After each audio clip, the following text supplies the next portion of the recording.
Bien, partons pour Saint-Jean-de-Luz. Cet après-midi, 15h, une minute de silence sera observée dans tous les établissements scolaires, collèges, lycées qui ne sont pas en vacances, à la mémoire de l'enseignante qui a été tuée hier par l'un de ses élèves. Elle avait 53 ans, Agnès Lassalle.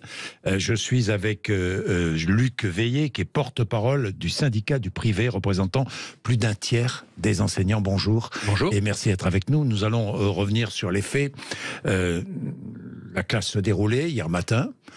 Agnès Lassalle était prof d'espagnol. Tout se déroulait correctement. Un élève assis au premier rang. Vous m'arrêtez si je dis des bêtises. Hein. C'est les informations dont je dispose. Alors, un élève assis au premier rang se lève calmement, en plein cours. Il se lève calmement, il fouille dans son sac, il sort un couteau, longue lame, 10 cm. 10 cm, et il s'approche de son enseignante. Et d'abord, il ferme la porte, c'est cela. Hein. Il ferme la porte de la classe. À clé, oui. Calmement, à clé. Sereinement. Il s'approche de son enseignante et il la poignarde. C'est exactement la version des faits dont nous disposons par nos délégués locaux, absolument. Par vos délégués locaux. Elle est touchée au thorax et elle décède quelques minutes après avoir été poignardée par cet élève. Voilà. Un collègue a tenté de la ranimer d'ailleurs, a fait un massage cardiaque en vain. Et ça n'a pas fonctionné. La blessure était létale dès le début. Bien. Personne, à peine, n'a crié dans la classe, parce que c'était tellement subi. Absolument. Cet élève a déverrouillé la porte, il est sorti. Que s'est-il passé ensuite?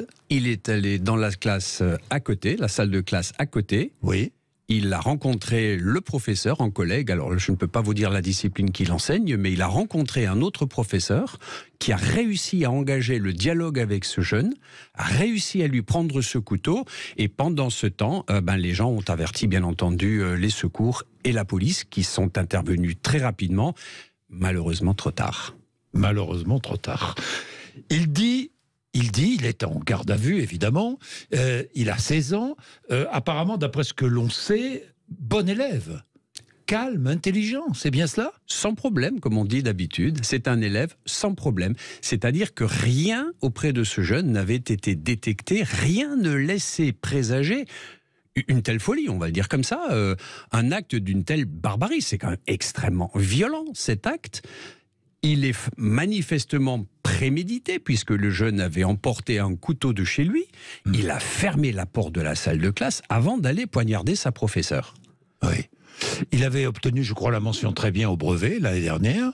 Donc c'est un très bon élève, apparemment. Dans un établissement, il était nouveau dans l'établissement, c'est bien ça? Il était, d'après mes informations, effectivement, il était nouveau dans cet établissement, qui est aussi un établissement réputé sans problème. Je dis bien réputé parce qu'un établissement où il n'y a jamais de problème, je suis responsable syndical depuis 30 ans, je n'ai jamais vu d'établissement où il n'y a jamais de problème. Il y a toujours quelque chose. Et là, il n'y avait jamais de problème. Et c'est Saint-Thomas d'Aquin, cette école privée, cet établissement privé, tout fonctionnait pas. C'est un établissement très réputé, je crois. C'est un établissement très réputé, de bonne qualité. Comme on le dit, pareil, je n'aime pas trop cette expression, mais bien fréquenté, c'est un établissement qu'on qualifie de sans problème, effectivement. De sans problème. Ouais. Vous avez eu, évidemment, plusieurs enseignants qui travaillent dans cet établissement. Oui. La réaction doit être au-delà de la stupéfaction. Oui. C'est ce que je me disais hier, c'est de l'émotion. C'est d'abord, la première réaction que nous avons, nous, collègues enseignants, c'est la sidération. Oui. Mais on se dit en soi-même, mais comment est-ce qu'un acte pareil est possible? Je vais peut-être être grossier, mais comment un jeune peut-il, d'un seul coup, péter les plombs au point d'assassiner sa professeure? On est sidéré, on ne sait pas comment réagir.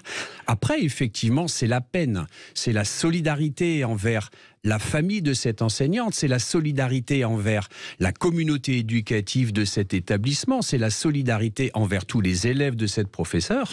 Et bien entendu, l'esprit de corps prédomine et nous pensons très fort à cette personne et à sa famille. Et ce n'est qu'après que la colère commence à monter. Ben, évidemment. Alors nous allons recevoir ensemble dans quelques minutes Gilles Marie Vallée, qui est pédopsychiatre, qui va essayer d'expliquer ce délire cette poussée, cette forte poussée de délire chez cet adolescent et qui donc a dit être possédé, avoir entendu des voix qui l'auraient conduit à cet acte criminel. Comment expliquer cela? S'il y a une explication, je me méfie de toutes les récupérations. Vous aussi, j'imagine. Oh là là, vous avez vu oui, oui. de toutes les récupérations. C'est insupportable. Oui. Insupportable. Je ne sais pas si c'est le lieu de le dire, mais je vais le dire quand même. Mais le spectacle que donnent certains de nos hommes politiques est absolument lamentable. Je n'arrive pas à m'expliquer comment on peut se prétendre politique responsable et récupérer un événement dramatique comme cela. Je suis profondément outré après le spectacle qu'ils ont donné pour la réforme des retraites à l'Assemblée nationale et maintenant cette récupération. Je trouve ça insupportable. Notre pays a besoin de calme, a besoin de sérénité.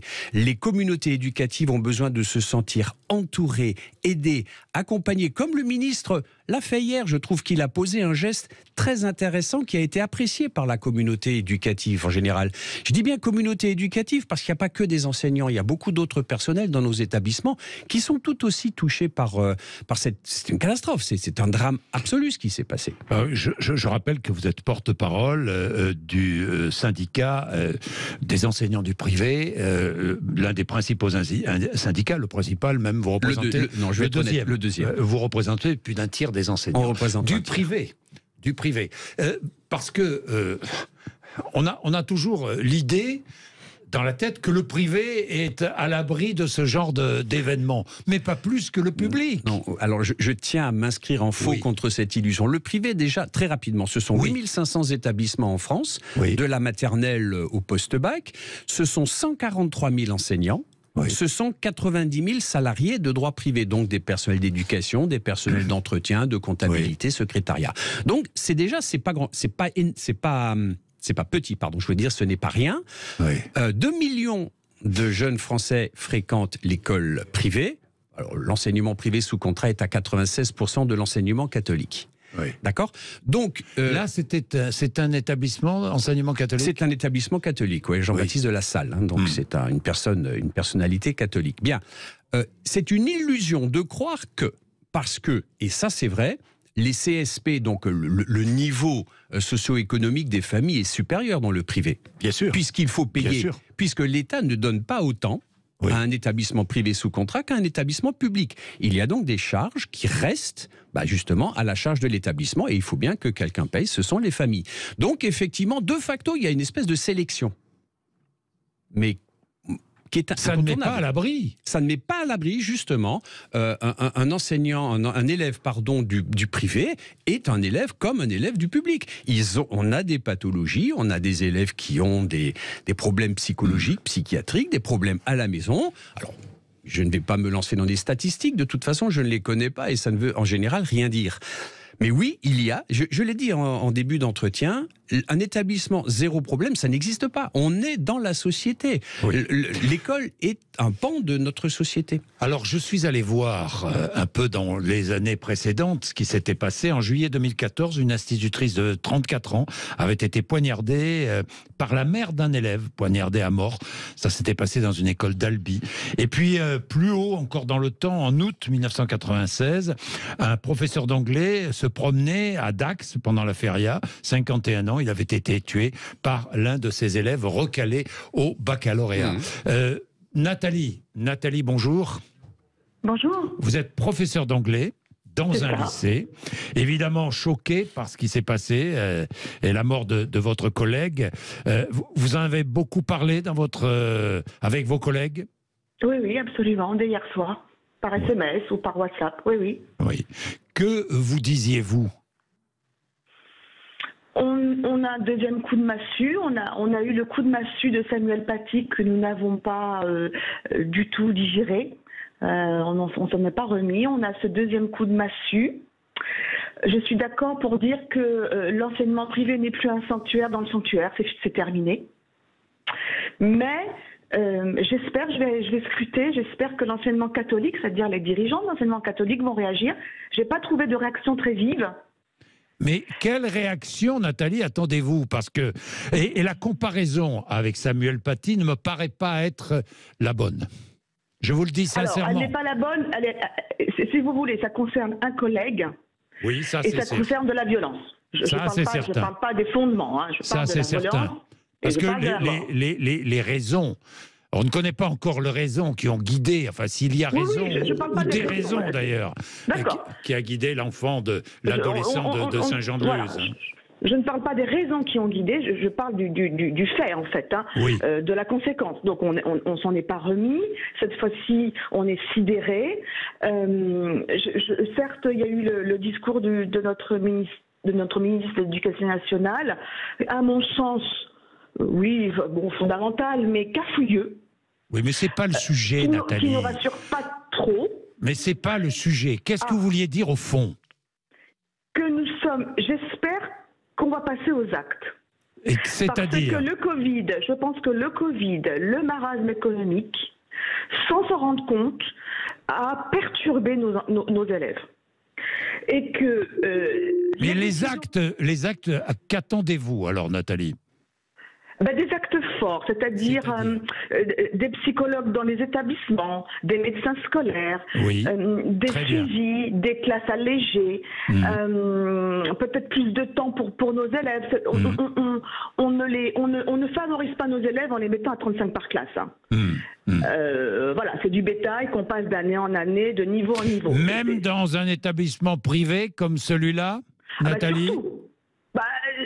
Surtout, puisqu'en fin de compte, on vous l'a expliqué, je viens d'entendre M. Villiers, qui vous dit qu'en fin de compte, il y a des charges, des restes à charge pour un établissement privé. Donc il faut bien que ce reste à charge soit payé. Donc on remplit les classes. Est-ce que dans cet établissement, les classes étaient remplies? Est-ce que c'est l'une des raisons de ce geste? Je ne sais pas, mais vous avez raison de souligner ces manques et ces pistes à améliorer, Nathalie, évidemment. C'est-à-dire que ce n'est plus un sanctuaire. Dans le sanctuaire, ça vous a très bien été expliqué. Le privé sous contrat n'est plus ce qu'il était. Et puis, j'espère qu'il n'y aura pas une omerta dans une omerta. C'est-à-dire? Je pense on voit bien qu'il y a des choses qui ne collent pas dans les établissements privés sous contrat, comme partout ailleurs. J'ai l'impression que le déni est plus grand. Mais là, il n'y a pas de déni, j'espère. Nathalie. Il n'y a aucun déni. Je ne sais pas. Bon. Merci, Nathalie, dans tous les cas, d'être intervenue. Qu'est-ce que vous voulez ajouter? Vous avez entendu, Nathalie? Oui, j'ai bien entendu. Ça vous fait réagir, je le sens. Ça me fait un peu réagir. Bon, là où je vais aller dans le sens de Nathalie, si vous voulez, c'est qu'il est fondamental qu'il y ait plus de présence adulte dans nos établissements. Les jeunes... Allez, c'est peut-être un lieu commun que je vais sortir là, mais il y a de plus en plus de violence dans notre société, il y a de plus en plus d'agressivité. On refuse de moins en moins la moindre contrariété et on se met tout de suite en colère. Et il ne faut pas croire que ça n'atteint pas les établissements privés, ce serait idiot de croire une chose pareille. Et donc, il faut des personnels formés à la médiation, il faut des personnels formés à la gestion de la violence et de l'agressivité. Et effectivement... On a parfois l'impression que l'éducation nationale est gérée par Bercy et qu'on nous oppose régulièrement, oui, mais ça coûte cher. Oui, ça coûte cher, mais il faut que... Mais je ne voudrais pas récupérer cette catastrophe. Exactement. Il n'est pas question pour nous, et ça j'y tiens absolument à ce que nous fassions de la récupération. Je suis d'accord. Nous ne savons pas ce qui a guidé cet élève de 16 ans. Et puis je voudrais préciser aussi que le risque zéro n'existe pas dans notre société. Absolument. Qu'on le veuille ou pas, il faut savoir l'accepter. Il est 10h48. Tiens, dans un instant, Gilles-Marie Vallée, pédopsychiatre, est avec nous. Bien, nous sommes toujours avec Luc Veillé, porte-parole du syndicat SPELC, qui est le syndicat du privé représentant plus d'un tiers des enseignants. Luc Veillé, une question simple, des portiques, parce qu'il a introduit un couteau, des portiques à l'entrée des établissements scolaires, collèges et lycées. Alors très honnêtement, j'y crois pas une seconde. Déjà, il faudrait installer un portique devant chaque établissement scolaire, devant chaque entrée de chaque établissement scolaire. Il faudrait faire passer tous les élèves sous ce portique, et peut-être les personnels aussi, d'ailleurs, on ne sait pas. avec quelqu'un qui surveille la réaction du portique, non, c'est inenvisageable. L'école doit être sanctuarisée, mais l'école n'est pas une citadelle. On ne peut pas s'amuser à un jeu pareil. Oui. De toute façon, c'est ingérable. C'est ingérable. Bien, nous sommes avec Gilles-Marie Vallée, qui est pédopsychiatre. Bonjour. Oui, bonjour. Merci d'être avec nous, Gilles-Marie Vallée, parce que je voudrais... Et alors évidemment, pas de conclusion hâtive, vous ne le ferez pas, je le sais. Hein, vous êtes comme moi, vous n'aimez pas le conditionnel. Mais... Tout à fait. Bon, 16 ans, simplement, nous avons des faits. Oui. Nous savons quoi? Il a 16 ans, c'est un adolescent, c'est un très bon élève, il est nouveau dans l'établissement, il se lève, il poignarde son enseignante en plein cours et il donne tout de suite l'explication, il dit je suis possédé, j'ai entendu des voix. Vous, pédopsychiatre, comment analysez-vous ce comportement? Alors, d'un point de vue pédopsychiatrique, ce que l'on peut identifier, ce sont des signes cliniques qui, lorsqu'ils s'associent, conduisent à l'évaluation de symptômes. Là, effectivement, l'idée, l'évocation d'idées délirantes, d'hallucinations auditives, et même le calme apparent qui est décrit même par les autres élèves, vont effectivement dans le sens de quelque chose qui peut tout à fait ressembler à une bouffée délirante aiguë, c'est-à-dire la survenue à un moment où effectivement on s'y attend pas forcément d'un trouble psychique qui fait que le sujet n'est plus du tout dans la réalité, il interprète ce qu'il observe, ce qui est dit et ça peut effectivement conduire à des troubles du comportement. Oui, mais Gilles-Marie Vallée, très bien. Je comprends très bien ce que vous me dites, mais cet élève a introduit un couteau dans son établissement, dans la classe. Il l'avait dans son sac. Donc, ce délire n'est pas un délire immédiat. Tout à fait. Alors, c'est vrai que dans la définition du trouble aigu, de la bouffée délirante aiguë, cette notion de subite, c'est dans l'identification du passage à l'acte et surtout par rapport au fait qu'il n'y a pas a priori d'antécédent. Mais dans les faits, ce que l'on observe, c'est que bien souvent, il y a un délire sous-jacent qui se développe progressivement et qui va être alimenté au fur et à mesure par l'interprétation. Donc, c'est pas une bouffée, si c'est un délire sous-jacent. Alors, toute la subtilité des termes, c'est que bouffée délirante veut dire que c'est quelque chose qui évolue depuis quelques semaines, parfois quelques mois, à la différence, par exemple, d'une schizophrénie qui, elle, évolue sur des années. Je comprends. Voilà. Mais il est tout à fait envisageable que, enfin, en tout cas, ce que l'on observe, ce que j'ai pu observer même par rapport à des jeunes qui sont hospitalisés sur l'établissement que je dirige, c'est que précédemment, on observe des nuits d'insomnie au cours desquelles, effectivement, le sujet peut tout à fait élaborer tout un plan d'action pour comment dire, aller dans le sens de son délire. Est-ce qu'il y a des signes, Gilles-Marie Vallée, est-ce qu'il y a des signes annonciateurs de ces bouffées de délire ? Alors, il va y avoir effectivement des signes annonciateurs et qui peuvent être repérés, mais par des gens expérimentés. Et c'est pour ça que je rejoins vos intervenants qui disaient la nécessité d'infirmiers ou de médecins scolaires. Les signes annonciateurs, c'est par exemple le développement d'une angoisse, un changement de comportement, un sujet qui devient méfiant, qui reclus, et puis surtout, bien souvent, il y a des troubles du sommeil très importants. C'est-à-dire que au bout le sujet se met à ne plus dormir la nuit parce qu'il est agité par des ruminations, c'est-à-dire le fait qu'il va son délire et puis parfois des hallucinations qui sont associées font qu'effectivement il ne dort plus, il est bizarre, il est donc il y a quand même des éléments qu'on peut repérer. Oui, il y a des éléments qu'on peut repérer et que les parents peuvent repérer, que la communauté éducative peut repérer, mais le risque zéro, encore une fois, j'en reviens à ce que je disais, n'existe pas. Gilles-Marie Vallée. Alors, le risque zéro n'existe pas, et ce qu'il faut dire, c'est qu'effectivement, le passage à l'acte reste quand même rarissime, exceptionnel. C'est-à-dire que bien souvent, ce que l'on a davantage observé, c'est de la réclusion. C'est plutôt des jeunes qui vont avoir tendance à s'isoler, à rester dans leur monde. C'est plutôt des jeunes qui, effectivement, vont, du fait des troubles anxieux, ça va favoriser plutôt un absentéisme scolaire ou une phobie. le passage à l'acte reste quand même exceptionnel, heureusement. Heureusement. Merci beaucoup, Gilles-Marie Vallée. Merci, pédopsychiatre. Merci. Que pensez-vous de tout cela, Luc Veillé? Vous venez d'écouter calmement ce qu'a dit le pédopsychiatre que nous venons d'interroger. Oui, alors je ne suis pas psychiatre, ni donc on ne sait pas tout, encore une fois. Voilà, c'est ça, on ne sait pas tout. Il faut attendre, il est interrogé, il va être interrogé longuement. Hein, et ses parents vont être interrogés, ses condisciples vont être interrogés, Absolument. ses enseignants vont être interrogés sur son comportement, les jours, les mois, les semaines précédant le drame. Tout à fait. Si vous voulez, la seule réserve que je pourrais avoir allez-y. sur ce qu'a dit le pédopsychiatre, que je respecte infiniment, je veux dire, c'est pas la question, c'est que personne n'avait jamais rien vu. Ni ses camarades de classe, ni ses professeurs. D'après les témoignages que nous avons, les remontées que nous avons locales. Vous avez eu au téléphone mes délégués, enfin nos délégués sur le terrain. Alors, ça, je ne saurais pas vous le promettre. Hein. Je ne dis pas de choses qui ne sont pas sur certaines. Le terrain, donc, mais sur le terrain, dans le département à Saint-Jean-de-Luz, tout à fait, qui était en contact. Et en tout cas, et même aucun média, parce que vous doutez bien que j'écoute tout ça très attentivement, aucun média, aucun témoignage, même interne à l'établissement, ne mentionnait le moindre signe avant-coureur. C'est vrai. C'est là qu'on est surtout vraiment pris de sidération absolue, parce que ça vous tombe dessus comme un rocher en montagne, quoi. Je veux dire, vous le prenez en pleine figure, on va le dire comme ça. Merci, Luc Veillé, d'être venu nous voir ce matin. Il n'y a pas de quoi, de Sud Radio, pour merci de m'avoir reçu. Encore une fois, savoir et comprendre, hein, et non pas juger ni commenter hâtivement. Savoir et comprendre.